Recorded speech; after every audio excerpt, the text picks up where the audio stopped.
ఎవ్వరిని నమ్మకండి. అన్నదమ్ములను, అక్కా చెల్లెలను ఎవ్వరిని నమ్మకండి. డబ్బులు ఎవ్వరికీ ఇవ్వకండి.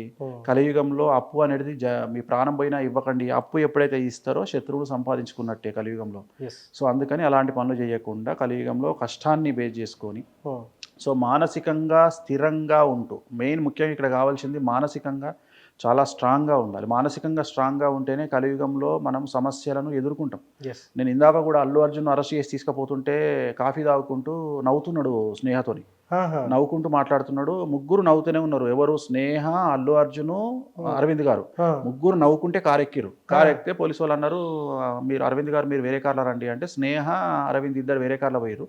అల్లు అర్జున్ కూడా నవ్వుకుంటే పోయాడు. ఓకే. అంటే ఒకప్పుడు ఎంత తప్పు జైలుకి పోతే. అవును. బట్ కలియుగంలో అది లేదు. యెస్. సో, ఇంకోటి దేశకాలమాన పరిస్థితులను బట్టి విచిత్రంగా ఉంటది. మన మన రాజ్యాంగం గానీ, మన మన పరిస్థితులు గానీ హ్మ్. చాలా విచిత్రంగా ఉంటాయి. అంటే వస్తువు మారిన